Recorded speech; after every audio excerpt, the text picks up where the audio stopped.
Hola, ¿qué tal a todos? Bienvenidos a 30 Plus. El caso Nelson Serrano tomó actualidad esta semana. El lunes pasado se realizó una audiencia en la que se esperaba que el fiscal acuse a los implicados en la deportación ilegal y tortura del ecuatoriano, que fue ilegalmente enviado a los Estados Unidos, en donde fue condenado a pena de muerte por un delito que asegura no cometió. Esta audiencia era vital para el juicio de apelación a la pena de muerte que se está llevando a cabo en la Florida. Sin embargo, el fiscal sorprendió con una decisión que nadie esperaba y alargó este caso que ya lleva 11 años esperando justicia. Hoy les recordamos qué pasó en el caso Serrano. Nelson Serrano, el primer ecuatoriano condenado a pena de muerte en Estados Unidos, fue deportado ilegalmente de nuestro país en menos de 24 horas. Conozca todos los derechos que fueron violados en este proceso y también las pruebas cuestionables que se usaron para su condena. Soy inocente, una investigación de 30 Plus. Nelson Serrano fue plagiado hace 11 años a la salida de un restaurante en Quito y luego fue deportado a pesar de ser ecuatoriano. El exintendente de policía Víctor Hugo Olmedo, quien llevó a cabo el proceso de deportación, lo acusó de ser norteamericano y de permanecer ilegalmente en el país. Olmedo desconoció la doble nacionalidad de Nelson Serrano, un derecho garantizado por la Constitución de 1998 que estaba vigente en ese entonces. En el caso participaron varios agentes de policía de migración. La familia de Nelson Serrano demandó a los implicados en este caso y recién el lunes pasado, 11 años después de los hechos, se realizó una audiencia en donde el fiscal del caso anunciaría si se iniciaba un juicio en su contra. Eso no sucedió, a pesar de todas las pruebas que el fiscal recogió. ¿Qué pasó? Esto fue lo que recogimos en esta audiencia. Lunes 8 de abril de 2013. A las 8:45 de la mañana inicia la audiencia de sustentación del dictamen fiscal en el caso de tortura y deportación ilegal a Nelson Serrano. En el lugar se encuentra presente Víctor Hugo Olmedo, exintendente de policía de Pichincha y principal imputado. Ninguna declaración, señor. No para ninguna declaración. Todavía no termina. Esperemos que termine. Esto todavía no termina, señor. Esperemos. El hijo y la esposa de Nelson Serrano también asisten. Los jueces de la tercera sala de lo penal de la Corte Provincial de Pichincha dirimirán la causa en la que también se imputa a los coroneles Jorge Luis Pastor Peñerrera, Pablo Manuel Aguirre Muñoz y Luis Patricio Ramírez González, implicados en la captura ilegal de Serrano. En su primera intervención, los abogados defensores alegan que los supuestos delitos habrían prescrito. Esos delitos, supuestamente secuestro o plagio, supuestamente tortura, ya están prescritos, porque prescriben en 5 años. El alegato fue negado por la Fiscalía. Cuando Fiscalía formula cargos, señor presidente, lo hace con fecha 22 de agosto del 2012 y la vinculación fue con fecha 30 de agosto del mismo año 2012.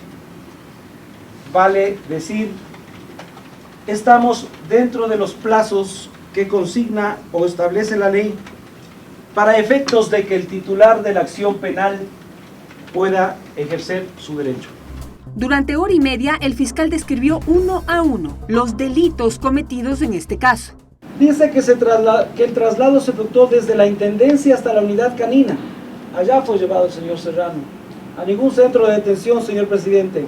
A pesar de que el caso de tortura y deportación ilegal está sustentado, el fiscal sorprende a la audiencia con su decisión. Lastimosa y desgraciadamente, en el presente proceso me veo obligado a abstenerme de formular acusación en contra de los referidos procesados por el delito que tuvo como antecedente el inicio de la instrucción fiscal. Después de escuchar al señor ministro fiscal en la última parte, verdaderamente me he quedado absorto. Yo desearía un pronunciamiento previo de la sala. Si el señor fiscal provincial se abstiene de acusar, echan a juicio. O obligadamente tendremos que acudir para que se consulte al señor ministro fiscal general para luego el pronunciamiento de ustedes. Jurado nos explica por qué se abstuvo de acusar a los imputados. Porque por el momento consideramos que no hubo cómo acreditar hasta este instante procesal lo dispuesto en el artículo 187, que es las presuntas torturas corporales. El doctor Silva afirma que este examen es secundario frente a todas las pruebas encontradas en este proceso. Ahora, el fiscal general Galo Chiriboga conocerá la consulta y tiene dos opciones: ratificar la abstención o disponer que otro fiscal acuse a los imputados. Esta resolución podría conocerse en un mes. En el siguiente reportaje recordaremos qué pasó y por qué Serrano fue ilegalmente detenido y deportado. Nelson Serrano fue deportado ilegalmente de Ecuador hacia Estados Unidos el 31 de agosto de 2002 a través de un proceso plagado de irregularidades. Todo empezó el sábado 30 de agosto de ese año, cuando Serrano salió en compañía de su esposa y unos amigos a un restaurante. Mientras salía de este, fue abordado por policías que, sin darle ninguna explicación, lo detuvieron y lo llevaron a la Dirección Nacional de Migración y posteriormente a la Intendencia de Policía de Pichincha. Salimos a un primo, su esposa, un amigo íntimo y mi esposa a almorzar. Salimos tal vez tipo 4:30, 5 de la tarde. Yo me adelanté a los demás porque estaba manejando y quería abrir el carro que se calienta demasiado allá para que pueda refrescarse un poco. El momento en que llegué a la puerta me cayeron varios soldados o policías sumamente armados con metralletas y me sujetaron los brazos. Yo pregunté qué pasaba y un señor que parecía, él no estaba armado, parecía el que comandaba el grupo, blandiendo un papel, dijo: tenemos orden de arresto.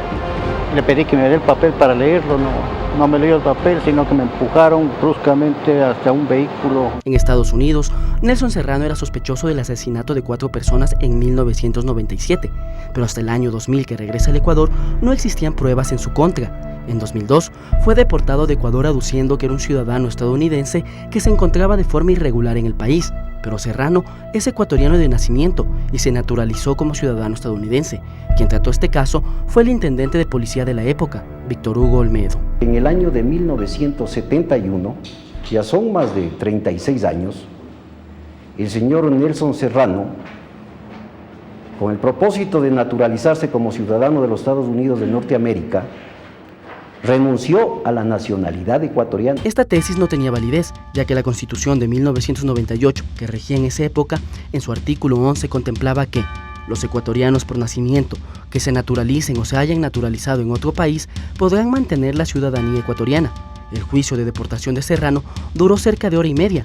No se le permitió llamar a su abogado y le asignaron uno de oficio, que no era especialista en delitos migratorios. La audiencia prácticamente estaba instalada y yo no pude apersonarme del juicio, estudiar el proceso. Entonces, para no complicar la situación del señor Serrano, pues sugerí que el señor intendente resuelva en los méritos del proceso. Guillermo Sánchez, el fiscal que participó de este proceso, también fue improvisado. Yo no era la persona encargada de asistir a estas audiencias de deportación en la intendencia. Lo que era el doctor, en ese tiempo el doctor Carlos Chávez, pero el compañero había solicitado vacaciones y fui designado yo para que le reemplace provisionalmente hasta cuando regrese de vacaciones. El mismo día de la detención, Serrano es llevado al antiguo aeropuerto Mariscal Sucre de Quito, donde sus derechos continuaron siendo violados, pues se pretendió que duerme en una jaula. Había una casa, en esa casa paramos y habían muchísimos perros ladrando, tipo 1, 2 de la mañana. Habían varios teléfonos, había otra oficina al lado y varios teléfonos, yo no estaba esposado y entonces, como estaban medio adormilados ellos, yo opté por tratar de acercarme a un teléfono. El momento en que estaba yendo a coger el teléfono, otro teléfono sonó y entonces se dieron cuenta que yo estaba parado a un lado y me cayeron a culatazos completamente abusivos. Nos quedamos hasta las 6 y media, 7 de la mañana posiblemente, en que me sacaron y me llevaron a por dentro del aeropuerto me llevaron a donde estaba el avión de American. Sin saber por qué era deportado, ni poder hablar con sus familiares, es recién en el avión que Serrano identificó al agente norteamericano Tommy Wright y empezó a comprenderlo todo. En el avión me doy cuenta, porque en el avión Tommy Wright, que yo no le reconocí, a pesar de que seguramente le había visto muchísimas veces antes, no le reconocí y él me dijo que estaba arrestado por la muerte de los individuos. Wright investigaba los asesinatos de los que Serrano fue sospechoso y ante supuestas nuevas pruebas llegó a Ecuador con la intención de volver a Estados Unidos con Serrano y llevarlo a juicio. Wright participó en la detención de Serrano, violando así la soberanía del país. Además, tiempo después admitió en un programa estadounidense haber sobornado a policías ecuatorianos para lograr la detención de Serrano. Me dijeron que necesitaba como 30 agentes de la Policía Nacional que estuvieran francos y que podíamos colaborar con sus ingresos en horas libres. ¿Y eso qué significa, colaborar económicamente en su tiempo libre? ¿Cuánto tuviste que pagar? $1 la hora.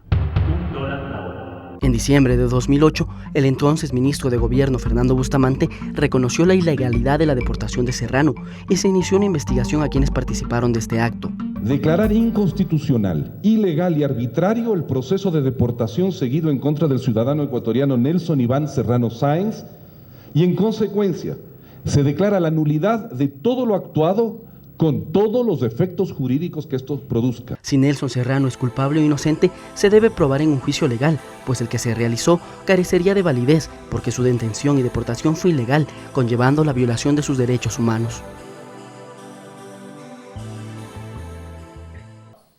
Después de comerciales les contamos qué pasó el día de esas muertes, quiénes eran las víctimas y en dónde estuvo Nelson Serrano ese día. Ya regresamos. Estamos en 30 Plus recordando qué fue lo que pasó en el caso Nelson Serrano. Los agentes de la Florida, Rey y Wallace, quienes organizaron la deportación ilegal, aseguraron tener pruebas que demostraban que Nelson Serrano era el asesino que buscaban. Lo que no dijeron es que ninguna de esas pruebas que encontraron demostraban que Nelson Serrano estuvo en el lugar de los hechos.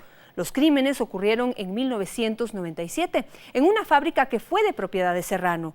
Allí fueron ejecutados en extrañas circunstancias 4 personas, entre ellas uno de sus ex socios, pero de quienes se había distanciado hace 6 meses. Era el 3 de diciembre de 1997 cuando 4 personas fueron halladas muertas en la oficina principal de una fábrica ubicada en las afueras de Bartow, una pequeña población del estado de la Florida. La fábrica, que se dedicaba a la instalación de rieles para el transporte de mercadería, era propiedad de 3 socios, Phil Dosso, George González y el ecuatoriano Nelson Serrano, quien además era socio de la empresa.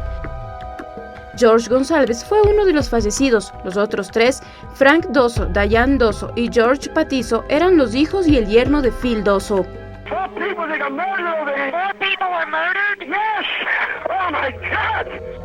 Sir, your daughter, your son-in-law, my partner. God, my God, my God, my children. Diane estaba en el piso. Dios mío, fue horrible. Yo dije tal vez estaba viva, pero no lo estaba. 5 meses antes de que ocurrieran los crímenes, en julio de 1997, Nelson dejó la presidencia de la empresa. Phil Dosso, ante la fiscalía, declaró que junto a González habían acordado dejar a Serrano fuera de la empresa. No obstante, este asegura que el problema se centró en que junto a su hijo Francisco, quien también trabajaba en la fábrica, se dieron cuenta de malos manejos administrativos y de un faltante de dinero. Nos dimos cuenta que tenía doble contabilidad, que desaparecieron $1 millón, después me di cuenta a dónde fue a parar el millón. La pelea se ahondó cuando los Serrano decidieron denunciar a sus socios ante el Servicio de Rentas Internas de Estados Unidos. Ellos eran de los que trataban de vender sin pagar impuestos, vender sin recibos, esas cosas no corrían conmigo. Podíamos hacer y hicimos muchísimo dinero sin hacer absolutamente nada sucio. Hubo varios enfrentamientos, uno de ellos quedó registrado en el servicio de llamadas de emergencia 911. Ahí se puede apreciar la voz de George González, quien llamó al 911 para denunciar que alguien estaba tratando de tumbar la puerta de su oficina. Minutos después, se escucha la voz de Nelson Serrano, aclarando que el incidente se produjo porque González no le permitía entrar a su oficina a retirar sus cosas.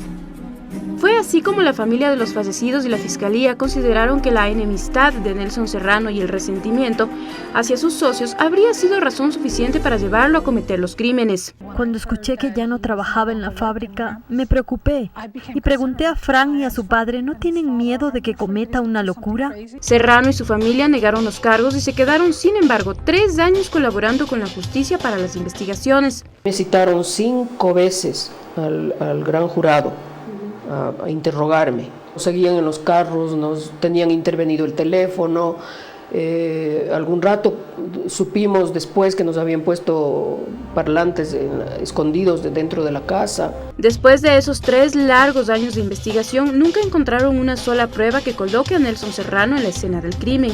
Así lo reconoció el propio investigador del caso, Tommy Ray. No teníamos pruebas de ADN, no teníamos armas.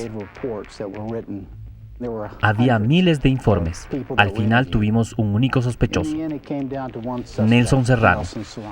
Nelson rechaza todo vínculo con las muertes, pues ese día se encontraba fuera de la ciudad donde se cometieron los crímenes, y tiene cómo probarlo, recibos y un video del hotel de Atlanta que muestran que él estuvo ahí a las 12:20 y a las 10 de la noche. Las violaciones a los derechos humanos y procesales de Nelson Serrano durante la captura y deportación ilegal fueron probados en un proceso que se llevó a cabo en la Comisión Interamericana de Derechos Humanos, quien estudió el caso y le dio la razón. Pero aquí en el Ecuador solo empezó una historia de violaciones que continuaron en las cárceles en los Estados Unidos. 30 Plus lo visitó en la prisión de la Florida y en el siguiente reportaje recordamos lo que nos contó. Nelson Serrano espera la muerte detrás de las paredes de esta prisión, una de las peores cárceles de Estados Unidos. La llaman Death Row, que significa la ruta de la muerte, porque aquí purgan sus penas los criminales más peligrosos del estado de la Florida, que están condenados a la pena de muerte. Con cadenas en los pies y manos, sin poder casi moverse y luciendo el uniforme propio de los prisioneros, nos cuenta que aquí los días son largos y tormentosos. No puedo hablar con nadie porque las celdas están en fila y no se puede ver a nadie, y cuando yo puedo hablar ellos me oyen, pero yo no entiendo si es que no veo la boca. Entonces, cuando nos comunicamos es por escrito.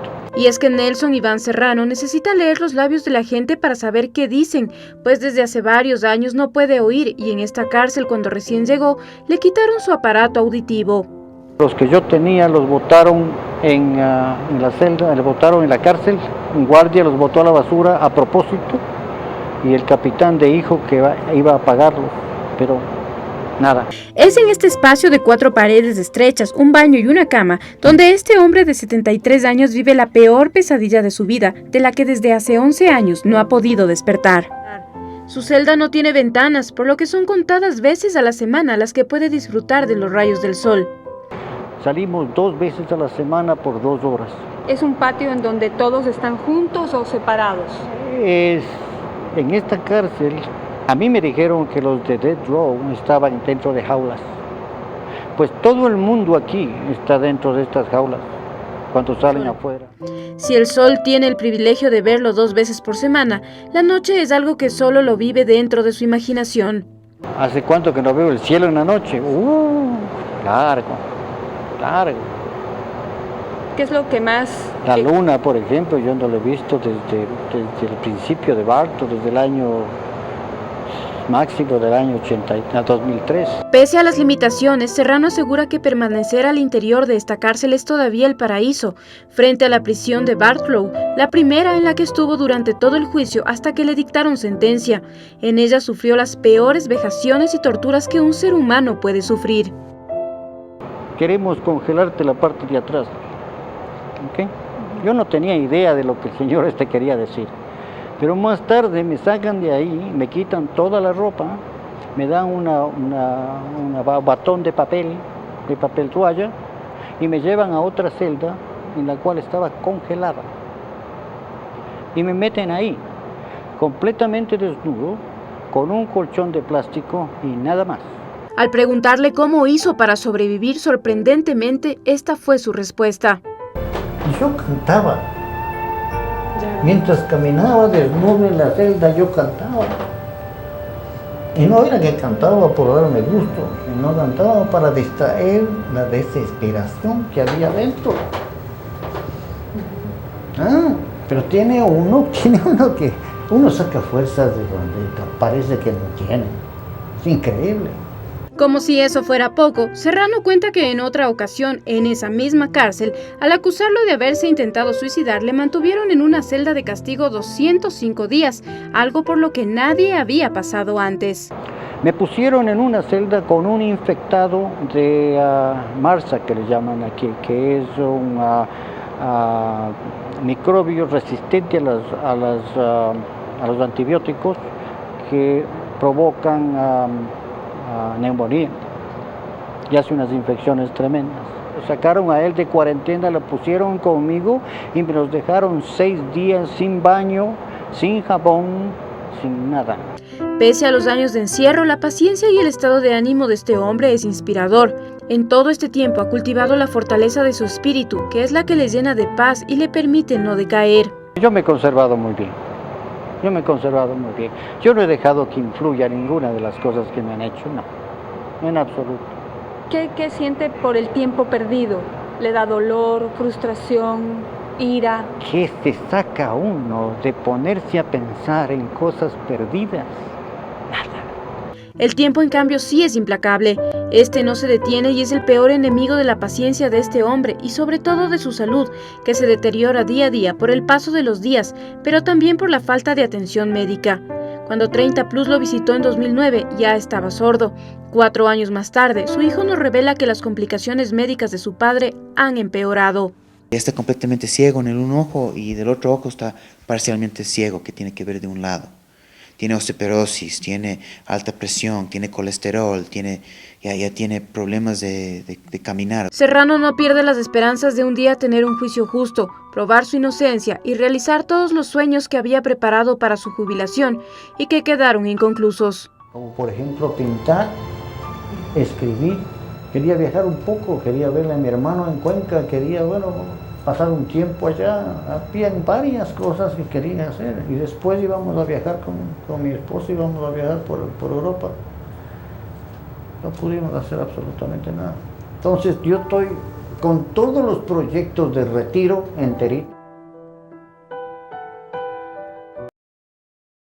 Después de que la CIDH le dio la razón a Nelson Serrano al afirmar que su deportación fue ilegal, el Estado ecuatoriano contrató unos abogados en los Estados Unidos para que lo defiendan, que han encontrado importantes pruebas que podrían demostrar su inocencia. Ya regresamos para contarles.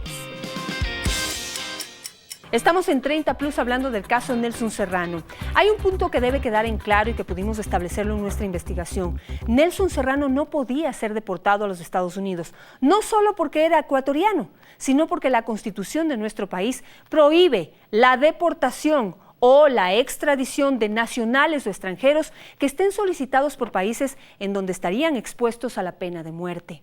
Si Serrano era sospechoso de 4 crímenes, debió haber sido juzgado aquí.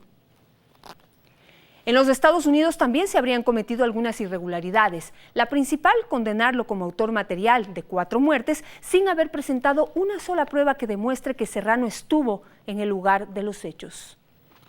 Nelson Serrano fue condenado a 4 penas de muerte en Estados Unidos por el asesinato de 4 personas. El juicio que lo condenó presentó varias irregularidades. Por ejemplo, en el lugar nunca se encontró una huella digital de él, pero sí habían otras que no fueron investigadas. Hubo 13 huellas digitales encontrados en la escena del crimen que él nunca investigó quiénes fue. El día del asesinato, Serrano asegura haber estado en Atlanta, a más de 5.000 kilómetros del lugar del crimen. La prueba de ello son el recibo y los videos del hotel donde aparece 2 veces en un lapso de 10 horas. No tuve absolutamente nada que ver. Yo estaba en Atlanta, Georgia, en un viaje de negocio, porque tenía que verle a una compañía que se llama As Technologies. Al haber perdido IRI, yo como fabricante quería hablar con ellos a ver si es que ellos podían fabricar algunas cosas conmigo. Sin embargo, ninguno de los empleados del hotel fue llamado a declarar, tampoco un posible socio con el que Serrano habló por teléfono ese día. Entonces le digo, ¿y qué pasó con Wayne Grant? Le dijo, he changed the story, él cambió su historia. Si no había ninguna historia que cambiar. Cuando yo es muy amigo de mi hijo, a pesar de que es mayor que él. Y mi hijo le preguntó a Wayne Grant, me dijo Wayne Grant, ellos nunca se pusieron en contacto conmigo. El arma con el que se cometió el crimen nunca apareció. El juicio de Serrano duró 6 semanas y él nunca fue llamado a declarar. Sí lo hizo Álvaro Peña Herrera, sobrino de Serrano, quien cambió su versión en varias ocasiones porque aseguró haber sido amenazado por la policía estadounidense. Te presionaron y obligaron a cambiar tu historia. Sí, cambié la historia. La policía te amenazó de involucrarte en el asesinato. Sí. Pero cuando comenzaste a colaborar, la acusación paró, ¿cierto? Así es. Al final, este testimonio no fue tomado en cuenta para la condena. Otra prueba que fue utilizada en el juicio fue una huella de zapato en una silla, que supuestamente sería de Serrano. Esa huella de zapato se dio que era una talla 7. Mi padre es talla 8,5.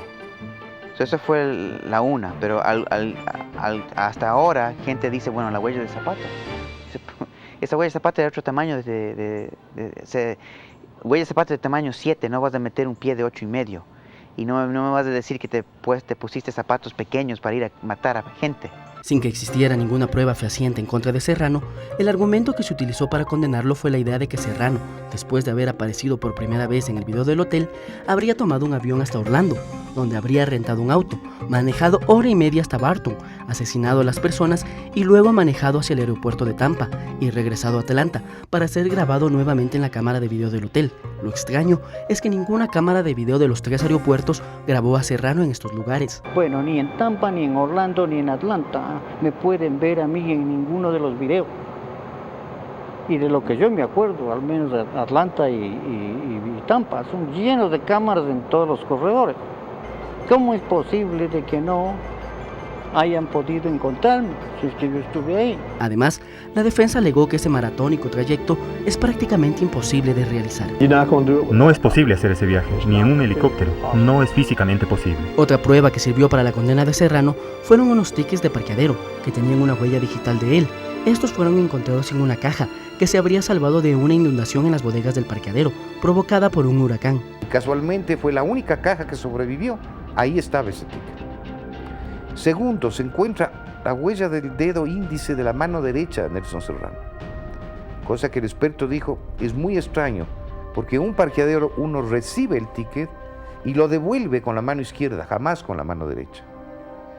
Y tercero, solamente asoma la huella del dedo índice, de ningún otro dedo. O sea, ¿cómo cogió él el ticket con un solo dedo? Y además, curiosamente, solo hay una huella de él. O sea que nadie más manipuló ese ticket jamás, ni siquiera la persona que lo recibió para cobrarle, o la persona que lo guardó en esa misma caja. Nadie más lo manipuló. Entonces fue algo extremadamente extraño. Hoy, Serrano cree que sus abogados fueron comprados por la contraparte. Mis abogados no hicieron ninguna pregunta que me favorezca a mí, en absoluto. No solamente eso, mis abogados no me entrenaron a mí para preguntas y respuestas, ¿ok? Y optaron porque yo no haga declaración. Incluso, tiempo después, el mismo agente Tommy Wright reconoció que no tenían pruebas en contra de Serrano. No teníamos pruebas de ADN, no teníamos armas. Había miles de informes. Al final tuvimos un único sospechoso, Nelson Serrano. Pese a que no existía una sola prueba que demostrara que Serrano estuvo en el lugar de los crímenes, y menos que él haya sido el asesino, el jurado lo condenó a 4 penas de muerte. Hoy sigue preso en Estados Unidos, insistiendo en que es inocente. Luego de haber perdido la demanda ante la Comisión Interamericana de Derechos Humanos, el Estado ecuatoriano hizo caso omiso de las recomendaciones de la organización en este caso. Solo el gobierno de Rafael Correa se atrevió a desempolvar este caso, pidió disculpas públicas a Serrano y a su familia y llegó a un acuerdo para reparar el daño causado. La familia le pidió al gobierno que asuma los costos de la defensa de Serrano en los Estados Unidos, que intenta demostrar su inocencia en los procesos de apelación a la pena de muerte a los que tiene derecho. Los abogados contratados por el Estado ecuatoriano han encontrado nuevas pruebas que podrían darle un giro a este caso. La deportación ilegal ocurrió en el gobierno de Gustavo Noboa, que nunca quiso escuchar lo sucedido con Nelson Serrano. 7 años después, durante el gobierno de Rafael Correa, los ministros Gustavo Yalki y Fernando Bustamante desempolvaron este caso y asumieron la responsabilidad del Estado en la violación de sus derechos. El gobierno, a nombre del Estado ecuatoriano, dialogó con la familia de Nelson Serrano y aceptó asumir su defensa en los Estados Unidos como una forma de resarcir el daño ocasionado en este caso. Las reparaciones son primero hay que defenderle a mi padre, defender su vida, asegurar que su salud va a estar bien y hacer todo lo posible para proteger a mi padre sobre las consecuencias de este hecho. La otra parte que nos preocupaba bastantísimo es esto de la soberanía del país. O sea, la Comisión ha pedido que el gobierno ecuatoriano cambie sus leyes o modifique sus leyes para que esto no pueda pasar a otro ecuatoriano. El Ministerio de Justicia contrató un grupo de abogados que apelaron a la pena de muerte y que reinvestigaron el caso en busca de pruebas que demuestren su inocencia. Su trabajo no ha sido en vano. Una de esas pruebas es la de un testigo que habría sido inducido a dar una versión falsa. Era un prisionero que estaba en la misma prisión que mi padre y él había testificado de que mi padre se acercó a él y que le dijo que había un matón que había sido contratado y de que había un atento a las vidas del socio un mes antes. Los abogados nuevos por esta nueva instancia legal le encontraron a él en otro estado y él ha dado declaraciones oficiales de que el fiscal mismo, Agüero, tanto como la policía, se acercaron a él y le dijeron: usted testifique en la corte y diga esto y nosotros la sacamos de la cárcel. También se descubrió que el fiscal de la Florida, John Agüero, ocultó pruebas, como la existencia de 2 retratos hablados realizados por un vecino que vio salir a alguien de la fábrica en donde ocurrieron los hechos. El primer retrato hablado describía a un hombre mayor de contextura gruesa y con bigote, parecido a Nelson Serrano. Pero una semana después, el testigo dijo que había sido presionado para hacer esa descripción y realizó un nuevo retrato hablado, en donde describió a un hombre de unos 25 años, cuya fisonomía no se asemejaba en nada a la del ecuatoriano. Pero el fiscal, John Agüero, sabía que el primer retrato se parecía más al Iván, no solamente a mi padre porque tenía el mismo bigote, pero que también tenía una apariencia latina. El segundo retrato no tenía nada que ver con mi padre. Entonces, pero el fiscal de allá conscientemente usó el primer retrato y lo usó una y otra vez. En el lugar de los hechos no se pudo encontrar una huella digital, una gota de sangre, un cabello o algo que contenga el ADN de Nelson Serrano y que demuestre que estuvo allí el día de los crímenes. Y jamás se tomó en cuenta las huellas de otras personas que posiblemente estuvieron relacionadas con los asesinatos. Le encontraron un guante de plástico debajo de una de las víctimas. Este guante nunca fue tomado para ADN o ninguna otra prueba. Le examinaron y determinaron inmediatamente que no iba a servir como evidencia. Entonces la conclusión fue de no usarlo. Nosotros ya ahora con esta nueva investigación hemos pedido que examinemos ese guante y también las 13 huellas digitales que nunca fueron comparadas con las bases de datos. También se sabe que los tickets de parqueadero en donde supuestamente encontraron las huellas de Nelson Serrano desaparecieron y lo más importante, que el itinerario del supuesto asesino, quien habría pasado por 3 aeropuertos para cumplir con su cometido, tiene un desfase de 10 minutos, pues uno de los aviones que supuestamente tomó para trasladarse de Atlanta al lugar de los hechos tuvo un retraso que hace prácticamente imposible que Serrano haya llegado a tiempo a matar a sus víctimas. Pero ahora descubrimos en los detalles del caso de que el avión realmente ha llegado a las 9:54. O sea, está dando solo 20 minutos para que el avión llegue al gate, para desbordar el avión, para llegar al terminal y de ahí coger taxi y ir al hotel. O sea, ya es completamente imposible. Pero ese dato de que el avión había llegado más tarde de lo debido tampoco no salió en el juicio. Con todas estas nuevas pruebas, la familia Serrano aspira a que los abogados que contrató el Estado ecuatoriano asuman un papel más protagónico a fin de que las nuevas evidencias logren probar la inocencia de su padre. Que el gobierno ecuatoriano debería tomar otro papel también, un papel diplomático, a decir cómo es posible que nuestros abogados, o sea, los abogados que contrataron el gobierno ecuatoriano, están pidiendo los resultados de este ADN y estas huellas digitales y hasta ahora no nos dan. Ya son 4 meses, ya van a ser 5 meses de que hemos pedido que hagan estas pruebas y que nos dejen hacer a nosotros. Por todos estos indicios, el Ministerio de Justicia solicitó medidas cautelares a la Comisión Interamericana de Derechos Humanos en diciembre del 2011, con el objetivo de evitar su ejecución, por lo menos hasta que terminen las investigaciones en este polémico caso.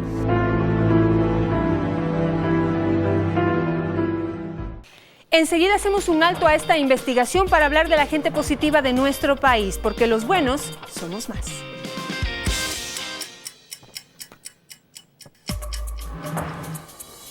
Estamos en 30 Plus. Hoy en nuestro segmento de Gente Positiva les contamos la historia de dos jóvenes, un médico y un productor de música. Son los autores de una hermosísima canción dedicada a la unión de la familia. Sus mensajes son tan importantes, sensibles y profundos que la OMS y el Ministerio de Salud decidieron financiar la producción del video de la canción, que espera llegar a la mayor cantidad de familias en el Ecuador y en el mundo. Quienes se preocupan por rescatar los valores de la sociedad nos demuestran que en el Ecuador los buenos somos más.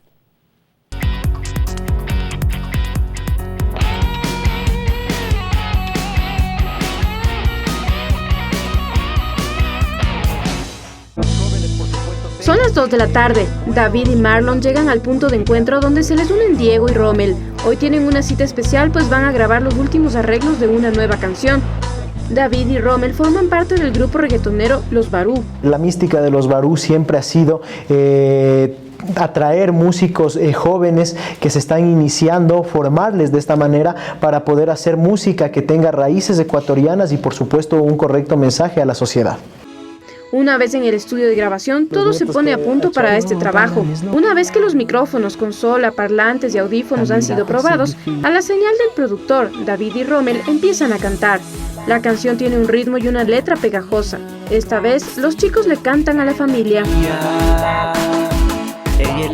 David es médico de profesión. Es en ese trabajo que ha podido descubrir que no solo las personas están enfermas, sino también la sociedad, y sus males nacen de la familia.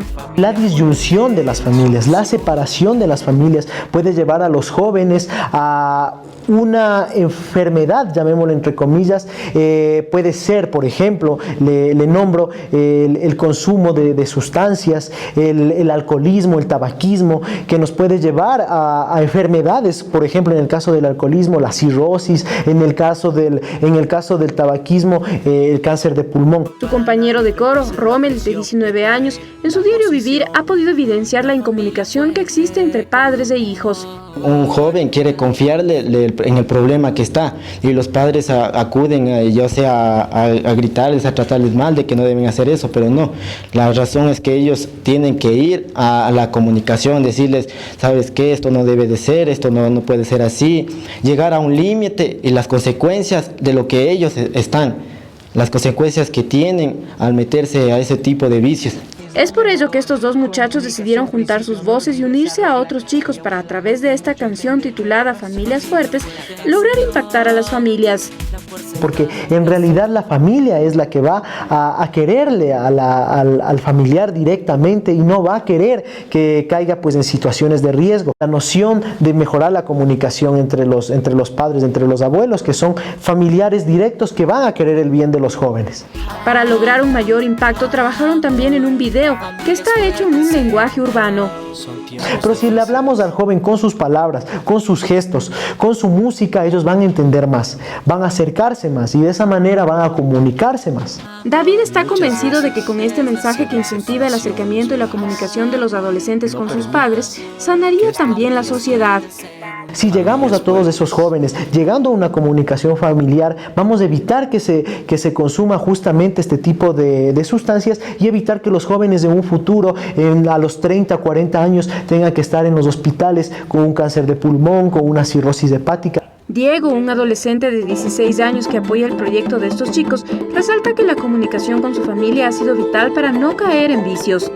Para mí la familia es alguien personas que puedes ir, contar tus problemas y que te van a apoyar cualquier problema que sea y te van a sacar adelante para eso. Por decir en mi caso, yo solo vivo con mi mamá y mi hermano, pero con mi hermana me podía sacar adelante de todos mis problemas, sin inocencia de mi papá. El video ya ha empezado a difundirse en varios colegios. Diego fue uno de los principales en recibir el mensaje y está comprometido a llevar el video a sus compañeros. Yo sí ayudaría a difundir este video en mi colegio y en los demás, porque he visto compañeros que a través de no tener a un papá o una mamá de acudir sus problemas se han entrado al alcoholismo, a la drogadicción y eso. Y básicamente eso es un gran problema en la familia, porque también han visto problemas en el papá que es bien alcohólico o las mamás, y ahí es como se va destruyendo la familia. Y mediante este video estamos recuperando todos los valores y la unión de esa familia para que puedan seguir adelante con todos sus problemas.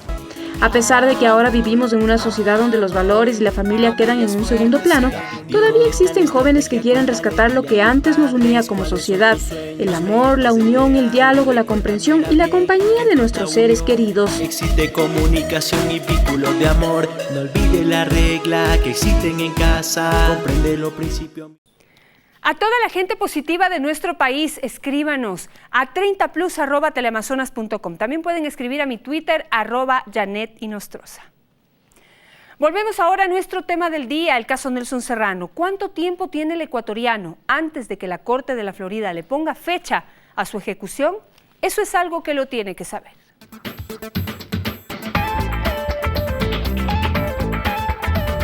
Nelson Serrano tiene hasta el 9 de julio de 2013, pues en esta fecha se realizará la última audiencia para presentar todas las evidencias, listas de testigos y argumentos para comprobar su inocencia.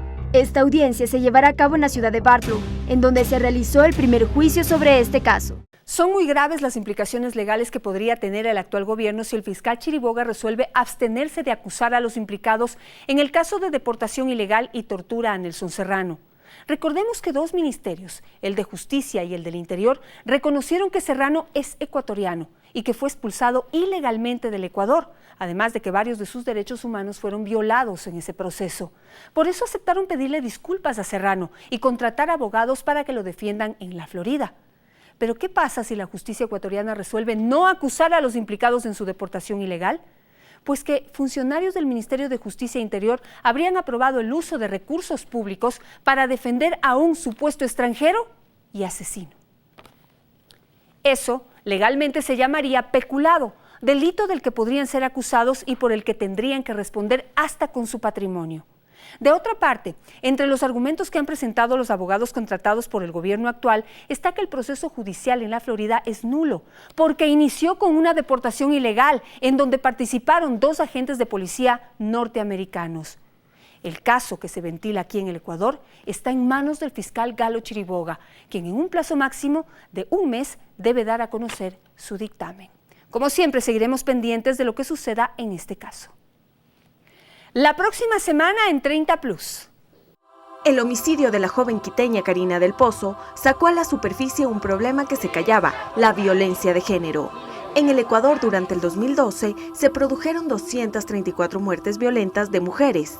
Según la Fiscalía, el 38% de las víctimas oscilaban edades entre los 16 y 30 años. El femicidio es la consecuencia fatal del círculo de la violencia de género y el Estado se ha comprometido a actuar frente a este problema, con un proyecto de ley para castigar a los agresores con prisión de 25 a 28 años de reclusión mayor. Femicidio, la próxima semana en 30plus. Hasta la próxima.